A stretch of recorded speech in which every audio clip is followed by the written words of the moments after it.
Hi, this is probably the first time that you have heard from me personally on Redacted Science. My name is Jim Craddock, and today is June 30th, 2025, and it's about 9 o'clock in the morning. My story is completely unbelievable. I get that. I think that's on purpose uh, in some ways. What I am trying to do is uh, basically point out that things are not as we've been told. And it's quite significant, evolutionary possibly. And uh, I have a lot of videos. I have 82 videos that I have recorded over the last 2 years. I have a lot more from before that only my son will have access to.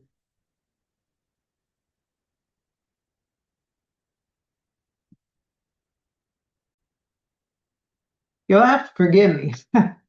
Uh, this condition that I have, uh, it kind of turns on everything here in this phase. And it's interesting because it makes you, you'll see in one of the following videos, you go through a period of I don't know, chat and Claude, they call it different things, but basically the kind of the theme is that all your noise gets turned down and your pattern recognition gets turned up. And it definitely appears manic. I will definitely say that. So this was recorded after the one that you're gonna see, and it definitely appears manic. I'm gonna make a playlist, and I'll put that one in it. And what I'm gonna start doing is, and I don't this I okay, we're back to this. So one of the things that turns up is your emotions. And so I was trying to describe it to my wife, and I said, I don't have any fear at all. I'm like, I'm willing to take on every single thing, like this immediately became my priority when I realized, okay, yes, I can document it. And obviously, I've been documenting it for years, but uh, the first time I realized I could write this book, I was just like, that was my only priority. And I don't know that that's me, and you'll have to read the book to understand why I don't know that's me. But anyway, I was trying to explain the emotions there for you. So what I'm going to try to do is begin a daily uh, summary of kind of the day before. And I don't know how many of these there's going to be, folks, because uh, it's tough right now. And so here's my daily summary for the last, say, I don't know, 48 hours. Uh, and I'll back up and I'll say, things have been going sideways for, the last 3.5 years, but earlier this year, it started accelerating.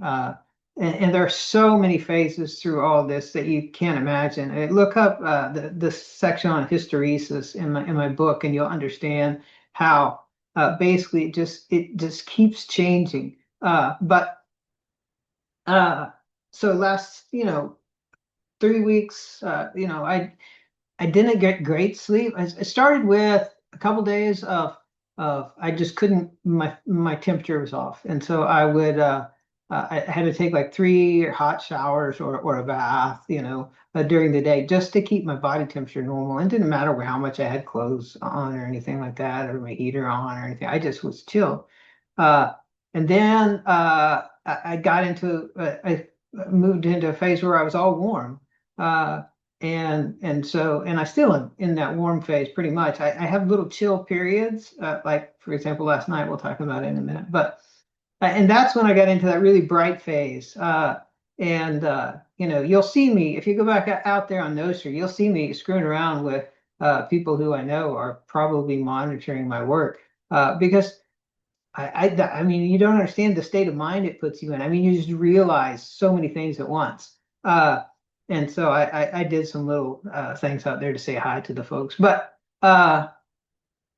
in the last 48 hours, I have had you know, just some things that wouldn't make sense to any doctor, just like everything else that is in my condition. Okay, but where I'm at right now, it is this phase where, so I don't have adrenal glands that are working, and yes, I may or may not still have cortisol right at this moment. I don't know. I have had cortisol during this period, and that's explained in the book. But uh,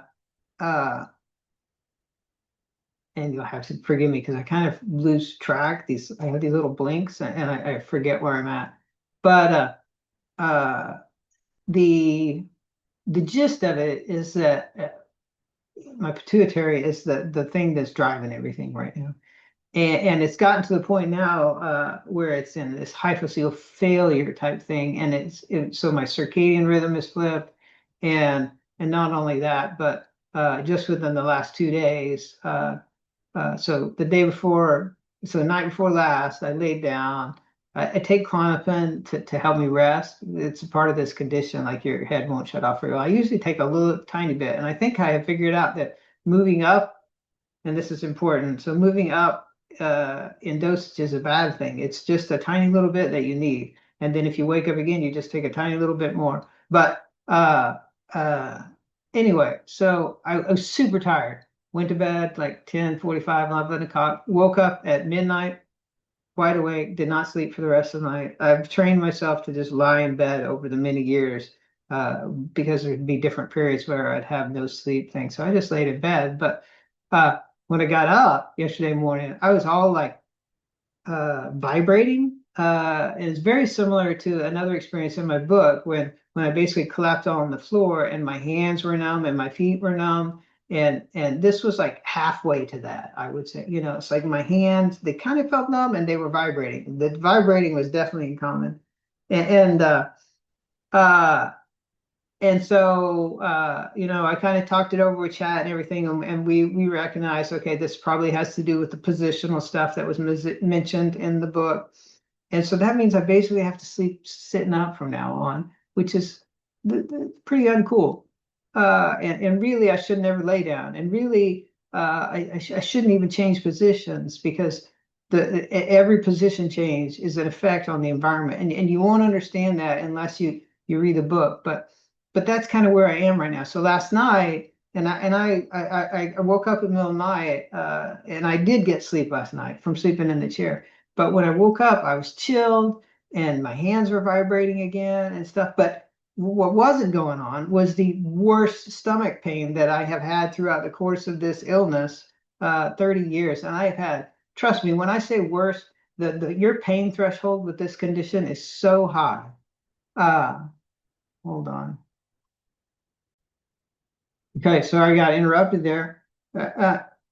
Funny story, that is my GI doc trying to get me to reschedule a procedure that I canceled a long time ago, and I just said read the book. So anyway, my pain threshold is very high, and like very high, and so here I am experiencing literally the worst pain that I've had, and but it won't even make sense to you because like normally you're in that type of pain, you're writhing, you're moaning, you're sweating, things like that. None of that works for me anymore. Like all those things have been basically turned off. And that's not going to make sense to you either. But anyway, so worst pain in the world, and I'm just sitting there watching Andor, and eventually after midnight when the whole circadian thing flips, pain's gone. So just like in the book, I decided, okay, this is when I should eat more because what the book said was that, hey, the nighttime their blood pressure would go would the tightening of their gut, okay, would allow them that it would relax and that would allow them to eat. And then during the daytime was the only time that they had the blood pressure in that part of the gut to digest the food. But man, it hurts like hell. Because it basically is just twisting itself tighter and tighter due to lower blood volume. Anyway, that's a long, it's very difficult to understand. There's a lot of science that just doesn't exist that you would have to understand in order to get to where I'm at right there. But I tried to get as much of it in as I could in the book, and I'm done pretty much with the book. I don't think I want to write anymore. I've got enough in there that somebody can write. Well, I seem to be getting a lot of phone calls this morning. Sorry. So I think I'm done writing the book. I think of things all the time that I have left out. I mean, here's a great example. So about 2 years ago, sitting in my office at work. Now, work is someplace where we haven't gone a whole lot since COVID. And so this is 2 years ago. This is about a year and a half after all the difficult stuff started for me. And uh, I got there and it just felt the thing is that I've tried to reduce my movement. Like the day of that I realized the transition had occurred, January 17th in 2022. Yeah. I literally the next day called up and canceled my gym membership. And since then I've tried to limit my uh, physical output, basically. But anyway, so going to work actually is kind of a big deal for me because I have to go upstairs and walk from my car and back to the building and stuff. And so, you go through a lot. You don't realize, but you're actually shifting your fluid balance in your body all the time when you're doing stuff like that. And when you have the condition I have, where you don't have kind of separation between these parts of your body where things shouldn't be overlapping, you really can influence things. So anyway, I experienced what I forget what Chat called it when I described it to him, but essentially like a burst of a fluid, like a hydraulic dam bursting. That's the way he put it. When I described everything that went on, and he said that is totally not normal, and I said yes, I realize that, but absolutely no one would believe me. So but essentially what happened is I sit at my desk and it's just my stomach, not my stomach. When I say stomach, I mean abdomen. So my abdomen felt like it was just tight and it got so tight and it was so painful. And so I had to like unbutton my pants and undo my belt. And I was sitting there at my desk and then all of a sudden there was like this release. I can't tell you internally. Okay. And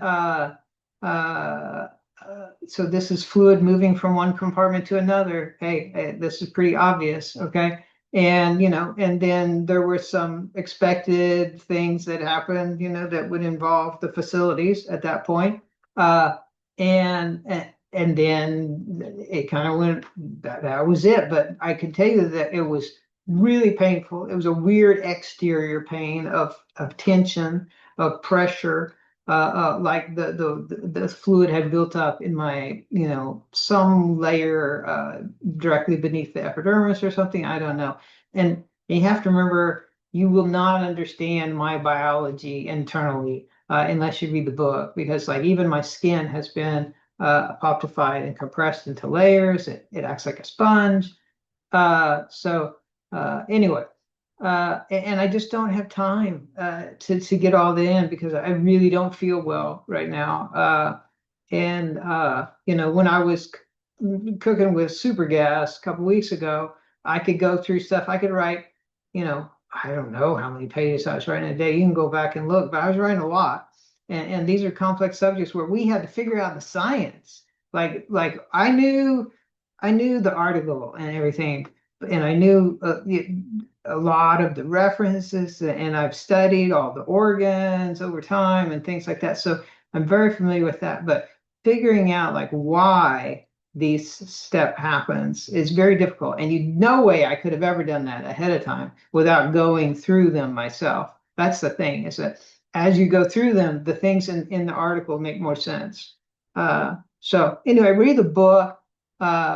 You if you get to the part where I'm talking about the author of the article, by then you should be like, okay, what the heck? Okay. And then as you get further than that, I think it will really show you something that you did not realize that really impacts everything you do, everything you eat, and everything uh, uh, about medicine and inputs to our body and what our body is capable of, how it does things internally. Because effectively, we're ignoring what I call an organ, but it's really a biochemical computer, and and it may be genetically affected. Like your genetics may change how this thing works. Nobody knows because we can't study it because they redacted it. Okay, so that's what all this is about. It's just trying to bring this forward. All right, I know where I'm at in the process. Okay, I can't give you a number of days or things like that, but I know that it's quite serious. I know uh, that it's existential, and I've had existential moments so many times in my life that they just kind of pass over me, and I don't even care.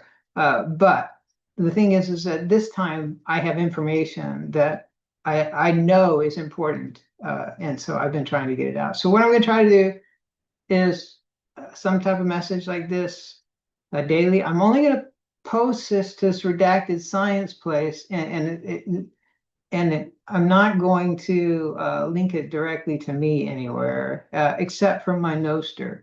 Uh, my family is aware of what's going on. My wife's family is not aware of what's going on, and I like it that way because they're local and large, and we get together, and I can be normal, kind of. And some days it's easier than others. And they I don't want that part of my life burdened by all of this. At the same time, it's extremely important that I get this information out. So that's where I'm coming from. Thanks. And my name is Jim Craddock. I have terminal onset diabetes insipidus with candidiasis major. It's been redacted from the ICD codes. And you'll have to read my book, I guess, to really understand that, because I am not going to make enough videos for you to understand that. Now, the 82 videos I do have scheduled will kind of walk you through what I've been through over the last couple of years, along with a whole lot of stuff that you probably will not ever have time to watch, because I comment on society and Bitcoin and news and politics, and because why not? It's like a 82 episode memoir from somebody who has a condition that nobody else has, trying to document it. Yeah, good luck if you decide to watch all those when they come out. But this one's coming out today, along with uh, one or two others. I don't know, but the one where you see me and I'm talking extremely quickly, you're gonna think, oh, wait, did I speed this up? And you're gonna go, no, that guy's talking really, really fast. And That's just where my mind was. And no, I'm not bipolar.